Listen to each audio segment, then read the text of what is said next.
ناظرین، گڈاب کے علاقے بندیجہ اسٹاپ پر واقع کے الیکٹرک دفتر کے سامنے جماعت اسلامی گڈاب کی جانب سے بجلی کی بدترین لوڈ شیڈنگ کے خلاف احتجاجی مظاہرہ اور سخت نعرے بازی کی گئی۔ احتجاج میں جماعت اسلامی گڈاب کے کارکنان اور اہل علاقہ نے شرکت کی۔ اس موقع پر مظاہرین سے جماعت اسلامی کے مقامی رہنما اللہ بچاؤ گبول جاوید گبول نے خطاب کرتے ہوئے کہا کہ الیکٹرک نے پورے شہر میں مضافاتی علاقوں کے عوام کی زندگی اجرن کر دی ہے، بجلی کے لیے تلاشی گمشدہ بن چکی ہے۔ گڈاب کے کاشتکار بجلی کے غیر اعلانیہ اور غیر قانونی لوڈ شیڈنگ کی وجہ سے تباہ اور برباد ہو چکے ہیں۔ اگر کہ الیکٹرک نے ہوش کے ناخن نہیں لیے تو دمادم مست قلندر ہوگا۔ جماعت اسلامی یوتھ سندھ کے نائب صدر امتیاز پالاری نے مظاہرین سے خطاب کرتے ہوئے مطالبہ کیا کہ الیکٹرک کا فوراً لائسنس کینسل کیا جائے اور بجلی کے غیر اعلانیہ لوڈ شیڈنگ ختم کی جائے۔ گڈاب کے کاشتکاروں کو بلوچستان کے کاشتکاروں کی طرح سستی بجلی فراہم کی جائے۔ مزید میڈیا سے بات کرتے ہوئے انہوں نے کہا کہ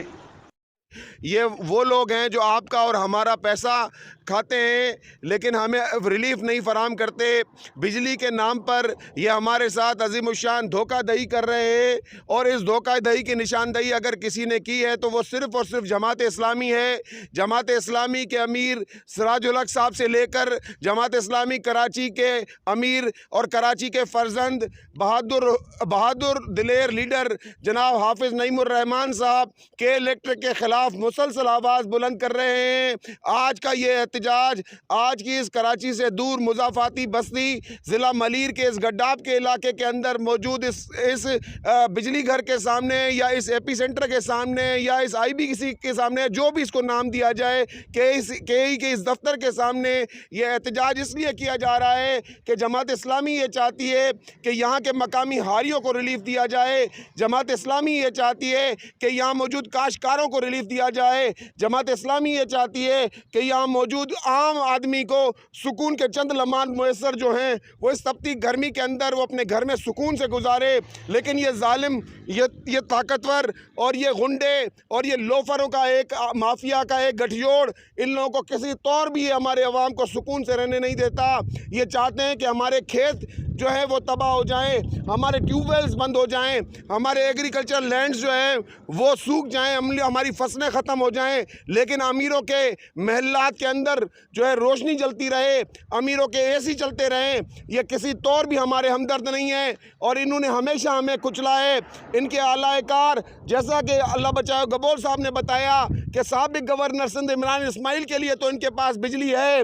بحریہ ٹاؤن کے لیے تو ان کے پاس بجلی ہے، لیکن گبولوں کے گوٹھوں کے لیے، پالاریوں کے گوٹھوں کے لیے، جوکیوں کے گوٹھوں کے لیے، کوہستان کی مختلف برادریوں کے گوٹھوں کے لیے ان کے پاس بجلی نہیں ہے۔ بالکل انہوں نے وہی طریقہ اختیار کیا ہے جو کراچی کے اندر بھی انہوں نے روا رکھا ہوا ہے، اور پورے کراچی شہر کی طرح یہ مضافاتی علاقے بھی بجلی کو ترس گئے ہیں۔ ہر وقت ٹائم پہ بل پلانے کے باوجود، ہر وقت ٹائم پہ اپنی بل کی رقم جمع کرنے کے باوجود انہوں نے مسلسل ایک رویہ ہمارے ساتھ روا رکھا ہوا ہے۔ ہماری زمینوں پہ قبضے کرنے کے بعد، ہمیں بے روزگار کرنے کے بعد انہوں نے ہم پہ یزیدی استعمار کی طرح ہمارا پانی بند کیا ہے، اور پانی بند کرنے میں سر فہرست یہی کہ الیکٹرک ہے۔ یہ چاہتا ہے کہ پانی کی موٹریں نہ چلیں، یہ کہ الیکٹرک چاہتا ہے کہ کھیتوں اور کھلیانوں کے اندر ٹیوب ویل نہ چلیں، یہ کہ الیکٹرک یہ چاہتا ہے کہ غریبوں کے بلب نہ جلیں، جو جدید دور کے اندر دیے نہیں ہیں بلب ہے، لیکن یہ بلب بھی جو ہے جلانے کے لیے تیار نہیں ہے۔ انہوں نے ہمارا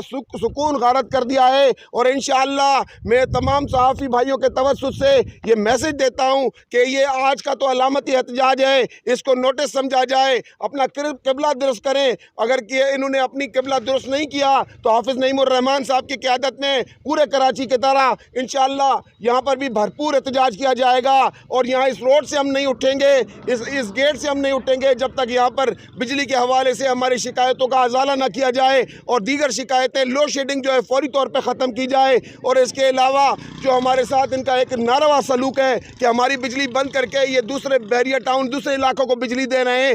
اس کا شدید نوٹس لیا جائے، اور ارباب اختیار سے گزارش ہے کہ اس بات کو فوری طور کے اس کے اوپر عمل کیا جائے، بصورت دیگر دمادم مسکل اندر ہوگا۔ سندھ کے اندر